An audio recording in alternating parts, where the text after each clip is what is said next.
Public speaking is a fear held by many, and even when looking at language acquisition, willingness to communicate is an area that has been heavily researched and many students struggle in.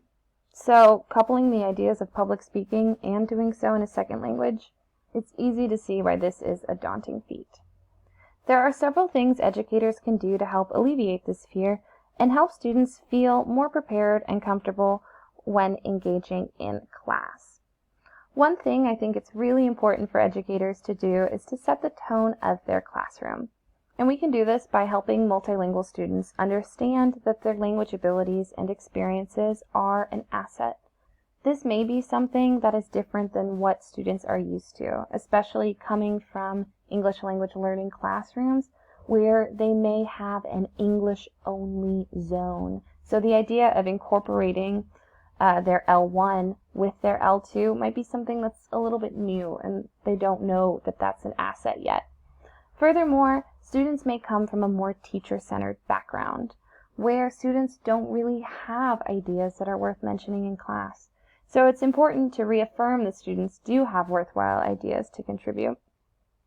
Piggybacking off of this, we have the idea of there are no stupid questions or answers.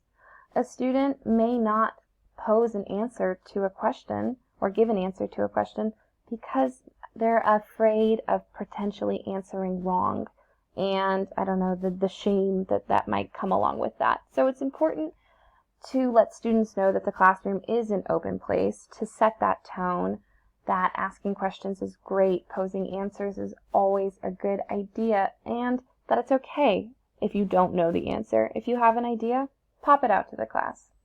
You're not going to get any negative pushback from your teacher or from your classmates. There are a few things that we can use with academic formal speaking tasks. Number one, we can be sure to use explicit instructions for assignments. I myself have felt the stress of a vague assignment. Even when choosing a topic, it can be stressful when the sky's the limit. So being a part of the topic choosing process can be helpful for students later on because from the start you can direct them towards credible sources. Furthermore, providing clear expectations can help alleviate some anxiety because students know what is expected of them. If you tell students to simply present for 3 to 5 minutes on the topic of their choice, it can lead to some confusion. So rubrics are useful for teachers as well as students. Looking at the rubric, students can know what different areas they'll be graded on, things like content as well as delivery, along with whatever else you decide to put in there. Next, we can provide students with examples. In creative writing, there's a concept of show versus tell. Often new writers do too much telling and not enough showing. So we can tell students what we expect and how to be successful, but how often do we actually show students what this looks like? Especially in regards to speaking tasks, providing students with successful models is important. Also, discussing these different examples is important. Maybe in one presentation, the speaker spoke flawlessly but lacked fluency, or didn't engage her audience. One student may see this as a successful presentation, whereas one might find it a little lackluster. So going over strengths and weaknesses with students as part of a class discussion can also help point back to setting clear expectations. Furthermore, international students may be disheartened if they only see examples of successful presentations given by native speakers with an accent they cannot reproduce. Therefore, as educators, it's important to show different examples of what success can look like in the classroom. Show different types of accents, show different styles of presenting, show presentations that span across a wide range of content. Another thing that we can do is provide formal feedback. Providing feedback is important, and I also think it shows recognition of the time and effort a student put into the assignment. One way to show that we respect the student's effort is by providing feedback in a timely manner. Providing feedback doesn't have to be this long, grueling task. Something like annotating your pre-made rubric during a student presentation is an effective way to make sure that students hit all the main points that you previously told them, while also noting areas they did well or need improvement. Furthermore, engaging students through the use of peer feedback is a great way to increase the amount of feedback given to the presenter, while also turning the class into a group of active listeners. Of course, expectations regarding student feedback should also be explicit, they should be modeled, and it should be pointed out that feedback should be constructive.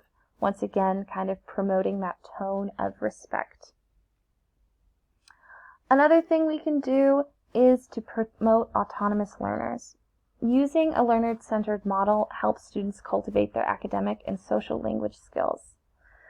Also, it's important to help students think beyond the assignment. Require students to complete self-evaluations. Encourage students to record themselves and listen back. In the self-evaluation, have students identify both strengths and weaknesses. These are all tools that can help students take their learning into their own hand and increase their fluency. Something else we can do is to highlight campus resources that students can use, whether it be rooms to practice their presentation in, or using the Writing Center to check the accuracy of the speaker outline. Students may not know that these resources are available to them.